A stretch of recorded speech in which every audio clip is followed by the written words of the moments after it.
When the words coming out of your mouth are true and you believe what you're saying, that's authenticity.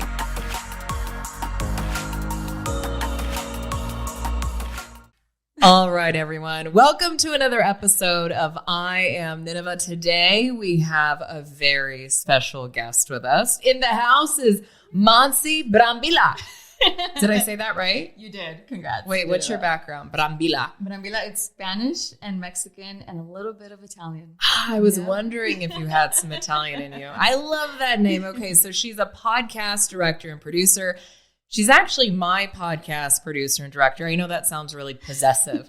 She's not all mine. She actually owns a company called Exposure. She's a digital marketing empress and social media bad A. Welcome to the show. Thank you for having me. I'm so excited to be here. Yeah, you're actually in town for one of our events. Which I'm super looking forward to, by the way. So we're like super excited about that. We got to do a show together. We got to talk about all the things. Yep. Okay. Actually, this was an impromptu show too, by the way. I just texted her saying, hey, I'm going over. And she's like, let's do a show. I'm like, okay. So who knows what we're going to say today, but I have some things prepared because you're the first female I've had on the show. Oh, honorary. I feel very honored right now. Yeah, I've only had my husband John on the show so far. So one of the things that I promised people, of course, listening is that in 2023, which is this year, I'd have more guests on. Yes. Honestly, for the first female, it's a good one. I love it. Do you guys hear that confidence? I'm telling you, confidence is everything. Okay, so what should we start with? Here's the thing. Everybody jumps into what you do, and I give you a little snapshot about what you do in terms of title, but I want to talk about who you are. And I got this idea. It was my birthday, just turned 42, and I was with a bunch of girlfriends at dinner. And I said, let's go all around the table and just tell me a little bit about yourself. And I said, I know that you're going to jump at me with your title and kind of, we always lead with those things. And I said, you can do that because we all want to know, what do you do? But also tell me who you are. So same question for you. Okay. It's like, what do? You can jump into that. And then tell me a little bit about Moncy outside of that. Like, who are you? What are you about? I know we're getting deep. In terms of like character, what do you value? Like, I want to get deep. Okay. So, I am a podcast director and producer, and let's get that out of the way already. More than that, though, I am, born and raised in San Diego to a single mom. I had an older brother and a younger brother. And I put a lot of value into family, into friends.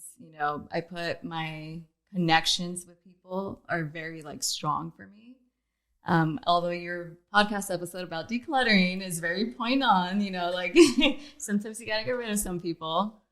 But I'm one of those people that values family a lot. It's the central nervous system for me.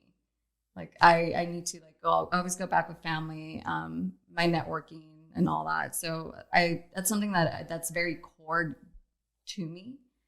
I just grew up, with my mom, very centralized with family. It was my aunt's always taking care of me. My grandma's taking care of me. So especially in the Mexican culture, it tends to happen a lot more. So besides podcasting, everything family related, I'm always there. I'm always, on all hands on deck when it comes to family.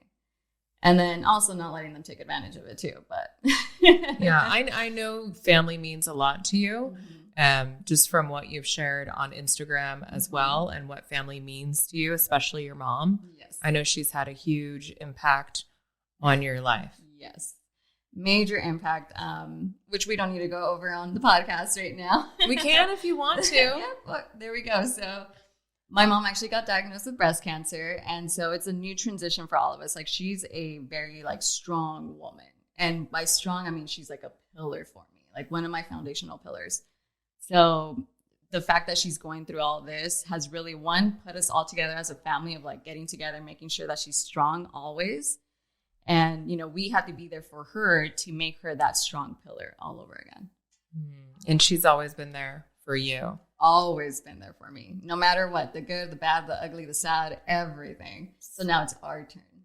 Yep. I love that. So in terms of what she's cultivated in you, growing up, what would you say how did you grow up, and what were things that she said to you that built you into the confident woman that you are today? So like I mentioned earlier, my mom was a single mom. And so she had to work long hours all the time just to make ends meet. I don't know how she did it. I never realized that she wasn't making that much money. She was making minimum wage back then. And, she was working all these long hours. And then one day to the next, she was like, I'm going to go to nursing school. She went to nursing school, still working 45 plus hours, raising 2 kids at the time still, taking us to school. And back then we lived in Mexico. So we would have to cross the border at 3 a.m. every single day to go to school just to make ends meet. So, she was just a hard worker since the get-go, since I've known her, like being able to rationalize it that she's a hard worker.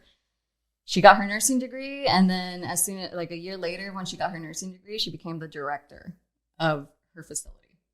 So she's just hard worker, no matter what. She's always putting in the hours, doing everything for her employees. She does it all.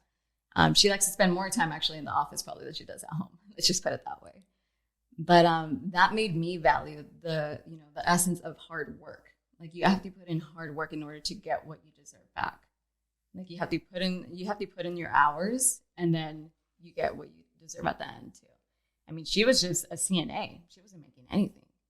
Got her degree, became a nurse, and then now she's a director. It's just like she's a total little badass. And so she ended up doing that. And when she ended up getting breast cancer, she was still in the office working 8 hours. It was until later on, she was just like, yeah, I'm going to go in for 4 hours, 2, 3, 4 hours and all that. I'm just like, I have no excuse to never show up, like at all. Like I always have to show up for my clients. I always have to show up no matter what. Yes, life does get in the way, but how are you going to show up for them in other ways, in other sectors, for your clients or for your business? So you just can't let that fall. And that's something that my mom's really taught me and ingrained in me. In a different aspect too, because she is an employee technically, and I'm on the entrepreneurial side. But she's still, it's the same values, the same characteristics and all that she instilled in me. That work ethic, right? Mm-hmm. Yeah. I was raised by immigrant parents too. So I completely understand what you're talking about. My father's an entrepreneur, wasn't always, growing up. He didn't become an entrepreneur until I was in high school. And then my mother is also at that director level at Verizon, and so has worked her way up as well. And I just remember them always grinding, hustling, like working, and that was their way of showing that they care for their family, right? That's that immigrant mentality. And these are people that come from nothing, have nothing, and it's an amazing example in an environment to grow up in, even though I find now, many, many years later, that I'm really, really hard on myself.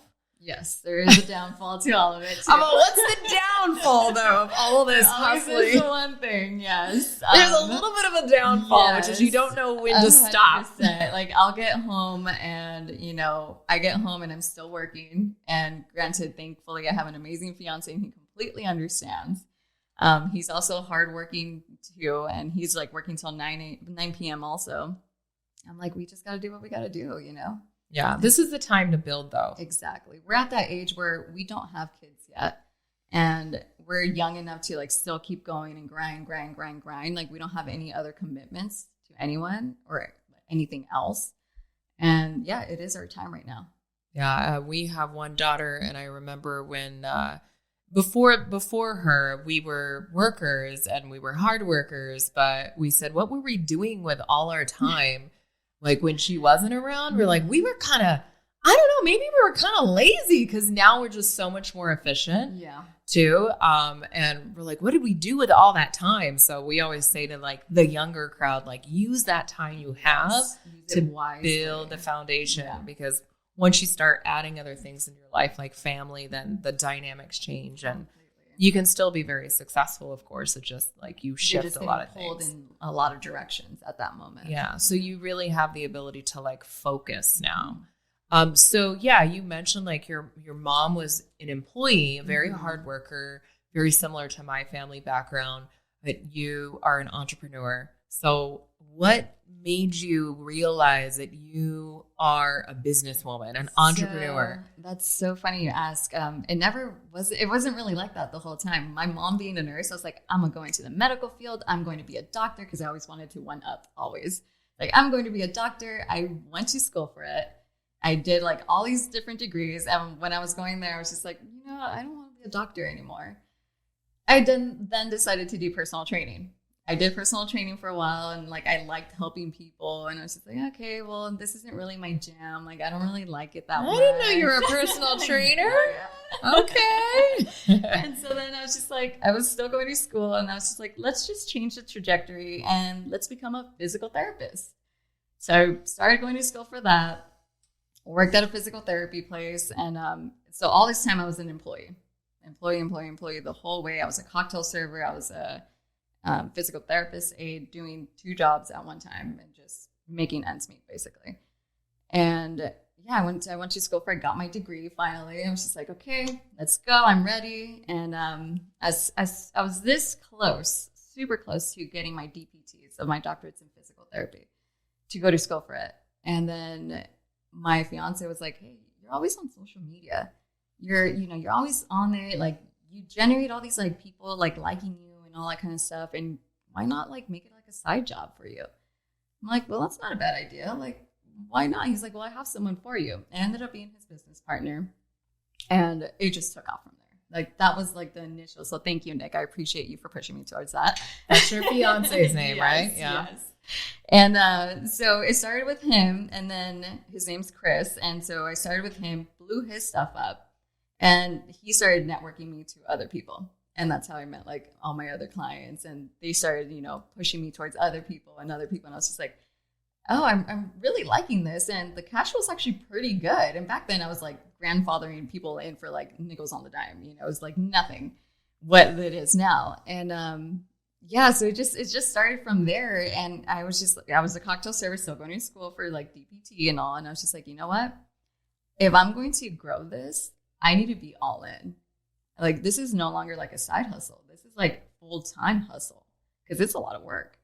And so I was just like, okay, I'm done with the DPT stuff. Gave that up. I kept the cocktail service stuff just because I was like, okay, it's easy money on the weekends, an easy like $1,000, $2,000 every week. It's like, that's easy. Just slaying $1,000, $2,000 a week. I'm like, 2, 4, 6, 8. Wow. Okay. And so it's just like, it's just easy money, pays the bills for the just in case. And then little by little, I was just like, you know what? Nope, I'm still not all in. Like, you have to go all in. So I stopped that and I went all in on my business at that moment. And when you went all in, what happened? Oh man, it exploded. And that was like me thinking it was all in. I didn't go all in until like a year and a half ago, like literally all in, like investing in the business. What does that mean when you say all in? Because I've thought about that concept and that saying. And to me, it means like alignment, you're congruent.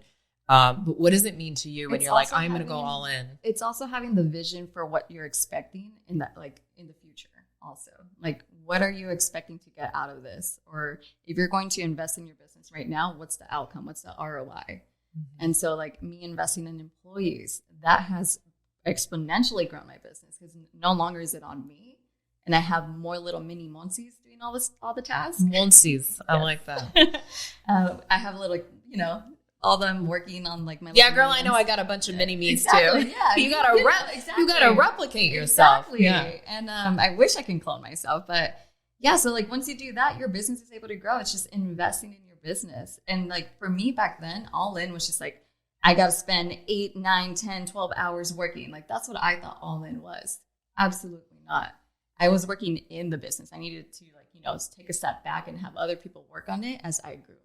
Yeah. So you have other people working in the business while you're working on the business. And I love that when you talk about investing in the business, because it sounds like you invest in people. And that's my philosophy and John's philosophy as well, is that we take what we have and we reinvest it back into people because that's what helps everything thrive. And you guys see the value in it because I know your guys' trainers and they're amazing. And even like, not even the trainers, but just like the back end, like everyone is so amazing. So you guys know exactly who has value and what value they bring to the table for sure. Thanks for tuning into my show. As the co-owner and COO of Superhuman, I want to invite you to learn more about how we help high-achieving men and women just like you become top performers in their bodies and minds. Book a free call with my team. Go to superhuman.com to get on our schedule now. We have an amazing team. I love them. Seriously. I love seeing them thrive. I love seeing them happy. I just saw a few of them earlier today because we're doing this event, and this is an event that they're fully owning. I said, hey, the only thing I've done is sign contracts and the checks, and they're just so excited because they get to take that ownership. And I'm like, it's yours. And so let's talk a little bit, I guess, about leadership, because for me, leadership is just that, as saying, hey, they get to take the ownership, and I don't really take credit for anything, you know? And so I think that's hard for a lot of people, especially if they want it to be all about them. But building a business it's not easy. It's not for the faint of heart. It involves a lot of leadership. A lot of leadership. There's going to be a lot of downfalls for sure. You know, it's not always up, like going up a hill. It's, you know, there's peaks and valleys always. But as far as leadership goes, that's something I'm still learning also. I'm trying to like delegate as much to like the senior editors and all. Just like, hey, like you're like account managers, call it. And you guys can delegate to the other workers that just started. And, you know, it's just setting the tone for them. But I also got to understand not everyone has that leadership mentality, and not everyone wants to delegate other work either. Like they don't want to oversee someone. So I'm still in that phase of, you know, telling people not what to do, but like, hey, you should take ownership of this and just, you know, have other people do X, Y, Z, so you're more valuable to the whole company. Mm-hmm. Like where do you shine the most? And then like if you need to pass that on to someone else, do that. Yeah, I love that. It's I think business is so complex and leadership is complex, so there's so many different ways to go about it. But I always say you want to leave people better off than when you found them. Yep. And that's kind of what leadership is all about. And whether they stay or go, it's not, you don't own like a person, right? Yeah. You don't own a human. And so you just leave people better off than when you find them. Yeah. And I will say like my guys, they're just amazing. And, you know, like I said, I value family and I value friends and all that. So that's part of my core. So they come up to me and they're like, hey, like, I'm sorry, I got to go to the hospital. My wife, whatever, blah, blah. I'm like, what are you doing here? Go to the hospital with her, you know, just like, don't worry about it. Like, I'm not here like trying to grind your gears the whole time. I'm like, I'm not that type of person. Like, I don't expect you to like work through the pain, you know? It's just like, if you're going through something, take a day. It's fine. Yeah, you know? Take the time. Take the time. Like, if you want to come back and you want to work a half day, by all means, even better for us. Yes. But there's no pressure. Absolutely no pressure. Yeah. You got to remember that the people in your organization have families too. They have lives too. And so I always like to extend the same benefits that John and I have, you know, and those same just freedoms. Like our staff should have the same freedom as well. Even though we're the business owner, we're assuming a lot of the risk.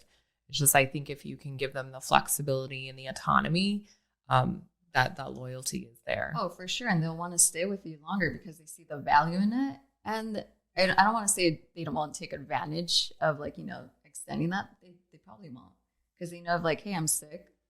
They're not going to expect anything from you guys. They're not going to say like, oh, you still got to come in.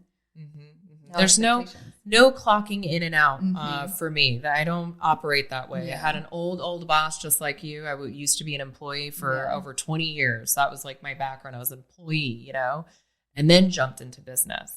Do you think having that employee background really helped you in business building? I think it did, because it sets like a foundation for you. It's just like, you have to be this kind of employee in order to grow. Or if you want to get a raise, you got to keep hitting all these levels and milestones. So I think it really did help becoming a business owner, because now I see my employees and I'm just like, okay, like you guys got to hit like these milestones also. So it just like, it's an outside perspective now. At that point. Yeah. You've been where they're at, so you can have more compassion and understanding. Okay, so I want to know what are some of the biggest challenges you've faced as you've been building the business? We have a lot of women that listen, and men too, And I think some of them are at the beginning of their entrepreneurial journey, are solopreneurs thinking about getting into business, or maybe they're within a corporation and want to accelerate. I think people love the story of the challenge, the hero's journey, because we all have that in common. And I think that vulnerability is important. But what would you say are some of the challenges that you've faced? That's a good one. Let's see. Not letting your emotions get in the way. Especially if you're trying to like start a business, you got to separate the fact that things can get emotional. You can get angry. You can have anxiety. You can, go through all these series of emotions. But at the end of the day, business is business. And, it's just, you have to learn how to separate it. It shouldn't be taken, not too serious. Don't take it too personal. Let's say like something happens and your client reacts to it, or you react to someone else, like an employee or something. Just like take a step back, don't like settle down, take a breath, and everything's going to be okay. Do not take it personal. I agree. Controlling your emotional state is key. Thing. Yeah. It's huge. And I'm still learning through it. Like sometimes I'm just like, sometimes I come to her as a client and she's like, that Nineveh has like really high standards.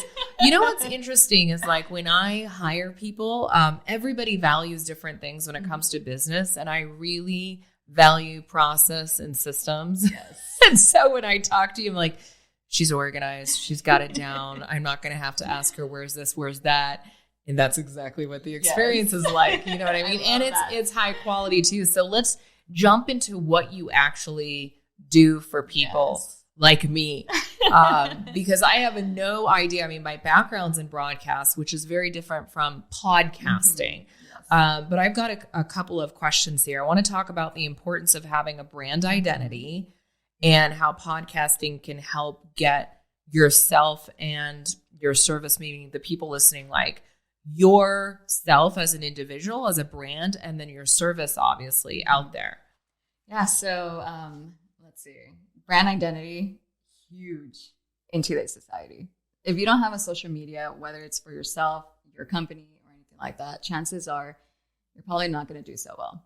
It's people look at Google and look at reviews there. If they want to go with someone, work with someone, go eat somewhere or anything like that, they'll go to Google. Nowadays, they go on Instagram, they go on Facebook, TikTok even, like everywhere. They just go all over social media to find a place, to find a person. It's really like playing detective in a sense. And if you don't have that brand identity already or established, people are not going to want to work with you. They're not going to want to follow you. They're not, it's just, there's so many whatnots. And it's just, brand identity is just a very major thing for a business and for someone to grow in business. It's no longer like the days where you just take a picture of your food and you're just like, okay, let's see what happens. It's just like there has to be meaning behind everything on social media now. There has to be meaning behind every message you put out on social media. And having that brand identity helps solidify, and brand identity is not just like what images you're posting or anything like that. It's the message that you're portraying, the context that's out there. Like, what are your values, the morals of the company, of yourself, and all that. Like, you have to put that all out there. And the best way to do it is through podcasting and social media. Do people still like looking at curated imagery? Absolutely not. Okay. Absolutely so no photo shoots or? Photo shoots, yes. I'm talking more like the templated photos or like, like the Canva style, kind of images that you post. Yeah. So throw those out the window. Throw those out the window unless you're just like plain wording on it that's like a really good, clear message. Okay, got you. Or tips and hacks. But in terms of photos, like what in the photo world, like what are people wanting to see? What's catching attention? I know video and reels are. Yes, videos and reels, those are like top notch right now. That's what Instagram, YouTube, and TikTok has put out there. But photos, absolutely post photos. People still want to see the personal side. Like if you post a photo of your family, I'm like, hey, you know what? She's a total badass and she values her family. That's someone I want to work with. So are you saying that like your feed, whether it's Instagram, whatever platform you're on, you want to have a diversity of content on there? They don't want to just see what you do in business. Mm-hmm. They actually want to see other aspects of your life as well. 100%. Yes. If you're going through a struggle, post that struggle. Maybe someone will, correlate with that and just like message you, and you never know what comes out of that message. Yeah, I think vulnerability, the big V word, right? It's, I want to use it like a buzzword because I think some people are like, there's toxic vulnerability, right? Yeah. Where it's people are just posting for attention. But there's something to be said about sharing the authentic version of you, which is all of you and all parts of you, and not just, like I said at the beginning, where we're at my birthday and I'm like, hey, I want to know what you do, but I also want to know who you are. Yeah. Because tons of us have the job titles or the business titles. And that's all fine and great, but at the end of the day, like, what are you about and who are you about? And I would say that that's the direction of social media for sure. Oh, for sure. And, like you hit it right there. It's just, you don't want to just like portray your business the whole time, because then someone's going to look at you like, well, it's all business, business, business, business. Is it too salesy? It's just like, there's also that concept. And portraying yourself as like an actual normal human being, that you go through all this, all these emotions, all the vulnerability, all that. Amazing. It shows that, hey, you're still human at the end of the day. Yeah. We all are. Yes. And we need those stories to be shared. I feel like someone told me this, it was, stories change lives and have the ability to shape and save lives even. And so by you withholding that vulnerability or that story about yourself that you may feel shame about or guilt or embarrassment or whatever emotion is attached to it, when you share it, you release it, and you also help someone else who is going through something similar. And and it's just like, there's so many voices out there though. Would you say it's too late? Like, everyone has a podcast. Like, who is podcasting specifically for? Is it just for anyone? Because I think people are listening. There may be a few people who just started a podcast or have a podcast or are thinking about starting a podcast. And they may be wondering, is podcasting for me? Should I start a podcast? Like, should everyone and anyone have a podcast? So everyone has a story to tell. 100%. Podcasting is for everyone. I knew she was going to say that. Absolutely. Although I will say my niche is more for business owners, because I like to optimize the business too. Like, that's my strategy behind it. Yes, I will do someone's podcast. That's just, hey, I just want to chat with my girlfriend on the podcast. Like, that's cool. You guys probably have some amazing stories to tell. Like, by all means, that's great. I actually wanted to start a podcast with my girlfriends too. Just called it like Las Chismosas. Just wait, what? What's it called? Las Chismosas. What's that mean? That's like just like bantering, like just chit chatting, like the girlfriends chit chatting. Yeah, I like that. You better invite me. That's going to be a fun one. Are there going to be drinks and cocktails? Can you expect anything less from me? 100%. It's going to be a margarita in my hand. But yes, going back to the question, everyone can do a podcast. It's just a matter of, do you have the equipment? And you can start just doing, like, even on your iPhone, you can just like record a voice memo. That can be your podcast. That's how John started his podcast. People overthink it. They overthink. They're like, I don't have the money for it. I don't do that. You have a phone, right? You can record it if you want, or spend $5 on Amazon for like a little mic if you want something. Like, people make excuses not to create their own story online. Anyone can do it.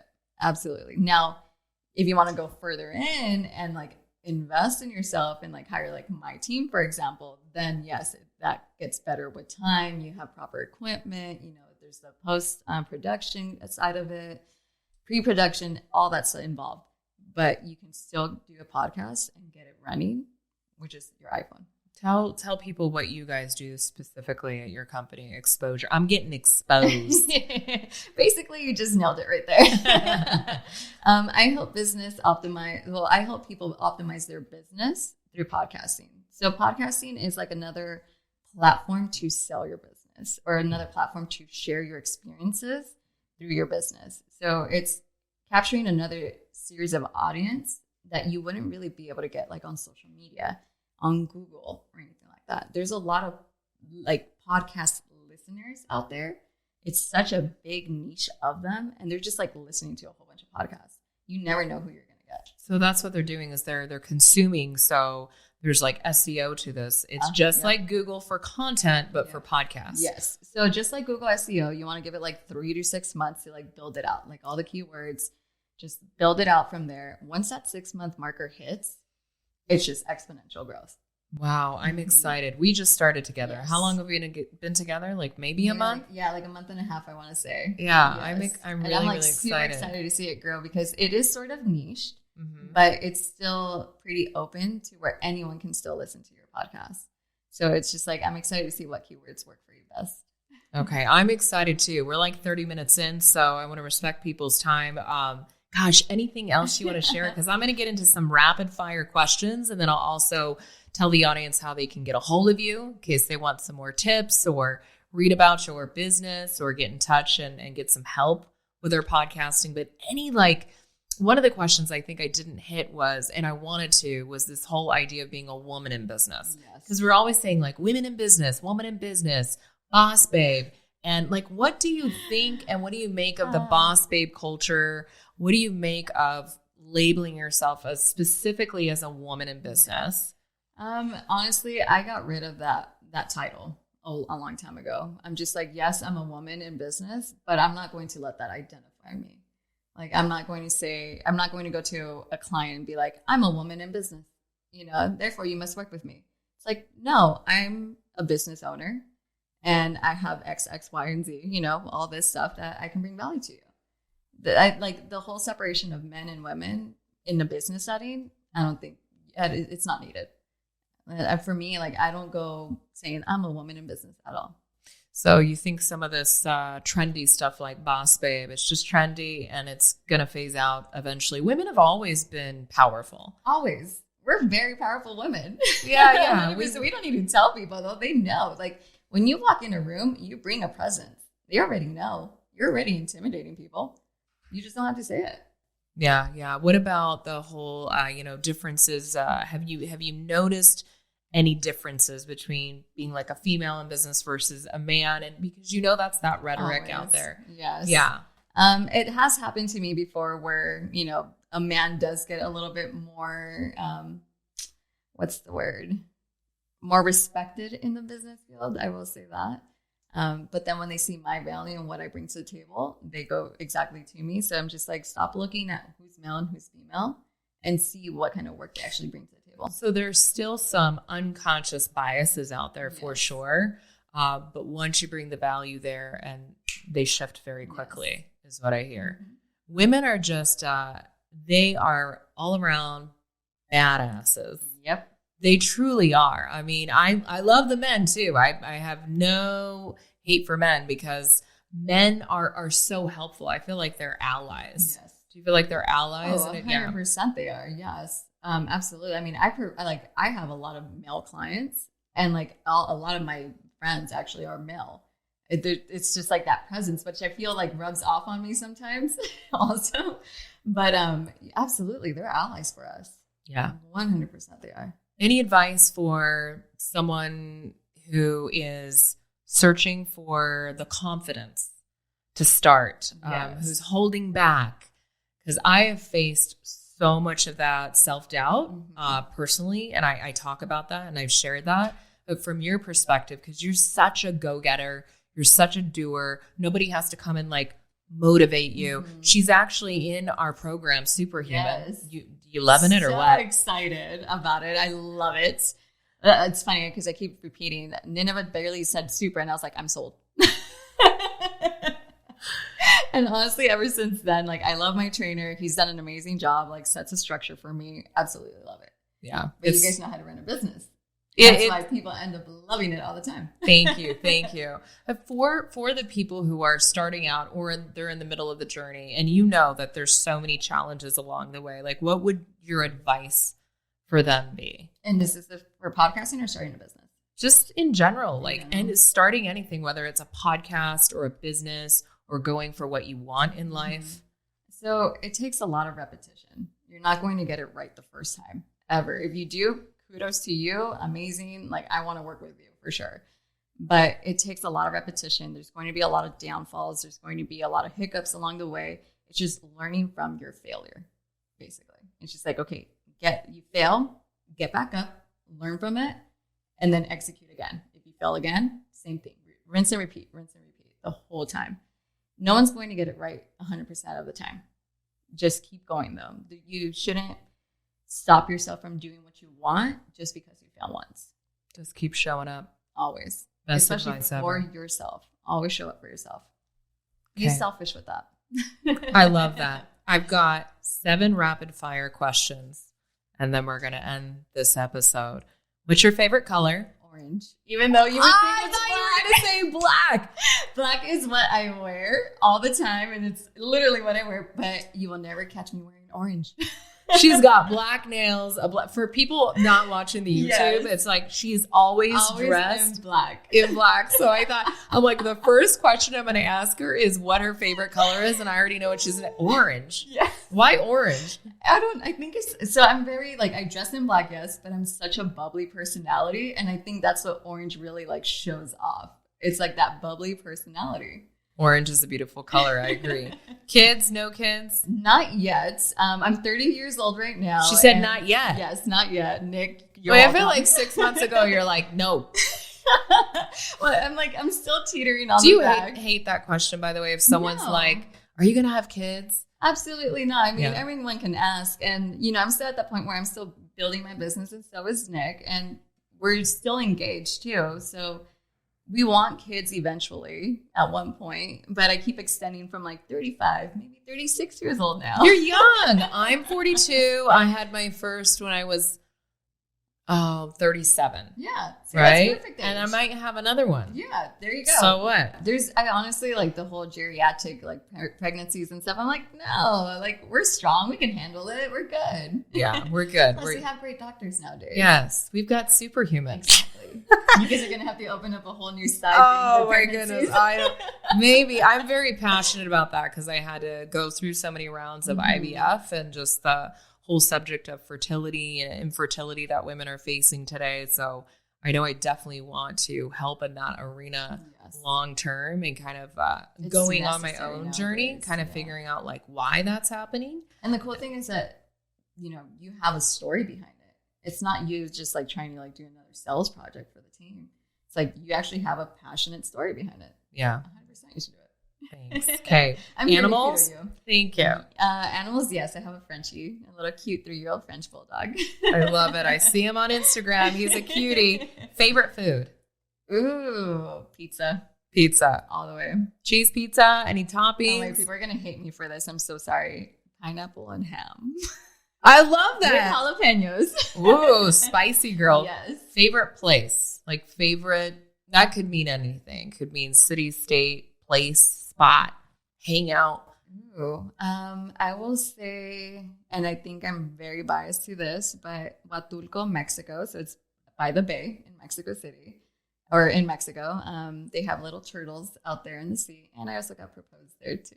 So Oh, I'm a little biased. Little turtles? Yes, that's how he proposed. Actually, I I gotta was see. like, oh, there's like a little turtle here, and it was a ring.